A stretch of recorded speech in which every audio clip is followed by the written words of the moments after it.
Now, I don't know if you've noticed this. There's this sort of weird thing in the sky. It's like a big orange ball, and there's some sort of heat coming off it. I think it's called the sun. Previously, I thought that was just the name of a big newspaper. Jo Wheeler is a meteorologist at Square Raindrop. We're going to ask her all about this and find out why she has 12 vacuum cleaners. That's coming in a minute. Stay tuned for that. Jo, what is going on? It's nice and sunny here in London anyway. What's the picture right across the country? Hottest day of the year so far, is that right? Yeah, pretty much. Not confirmed yet, but I think today we got to 22 degrees Celsius. That's 72 degrees Fahrenheit. Whereas at this time of year, we're looking at a high of around 12 to 14 degrees Celsius. So really very warm for the time of year. Now, not a great surprise to us meteorologists, of course. We knew this was going to happen, or something was going to happen, because we underwent something called sudden stratospheric warming a couple of weeks back. Now, you may remember that phrase back from 2018. It was what brought us the beast from the east. And what happens really is up in the stratosphere, we see a rapid warming system which weakens the winds, sometimes even reverses them. They're usually west to east. If they start going the other way around, they start going east to west. And that then starts affecting the weather in the troposphere.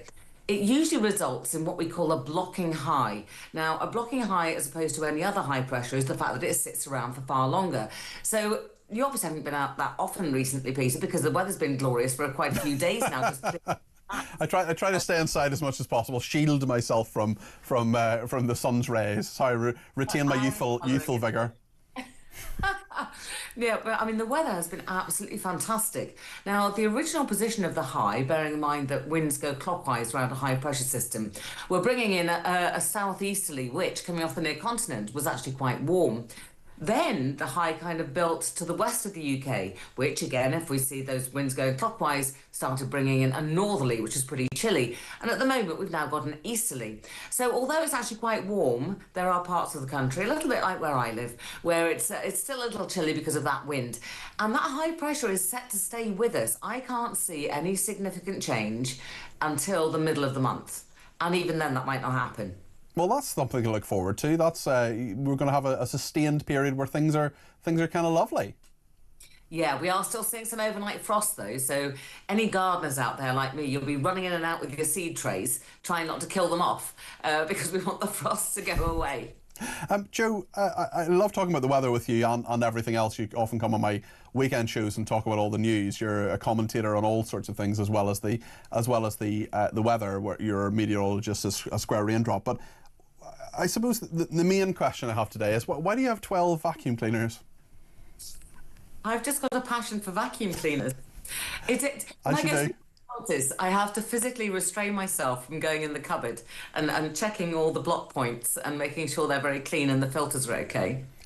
So they're all in use. They're all, you use them in different ways. Oh, no. My floors are in a shocking state. Please don't think they're nice and clean or anything like that. People who come into the house and say, "Shall I take my shoes off?" and I'm going, "Please don't. You could end up in A&E." No, I like to have working vacuum cleaners, and I have different ones for different places. I mean, I have a Karcher, which is amazing. You can pretty much hoover up small children, and certainly when the children were small, I used to hoover up all the Lego, tip it out, and then sort it out afterwards.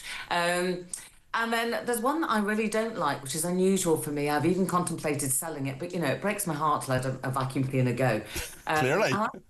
Yeah, it does. And do you know something? Like, the high point of my life is when I think I'm going to buy a new vacuum cleaner and then I spend ages. Where does this stem from? I don't know. I have to say, it's not just vacuum cleaners. You can add cars to that, dishwashers, any kind of... How many cars and how many dishwashers do you have? I only have, I think, the one of each now. I did have 2 washing machines, but that was by accident. You can't just store them around. But fundamentally, if they go wrong, then I like to be able to fix them. And of course, now that things are all electronic and modular systems engineering, it's just like, well, I can't do that anymore. Does anyone ever in your family ever object to you having all these vacuum cleaners? Do you just say to them, "Look, just suck it up"? I see what you did there. No, but the children occasionally, if they've got a vacuum cleaner, they hide it from me, so I can't see it. Jo, every time I talk to you or about you, I learn something new. And thank you for your commentary, not only on the weather, but also on vacuum cleaners. That's Jo Wheeler there, who's a meteorologist with Square Raindrop and never, ever dull, unlike the vast majority of weather forecasters.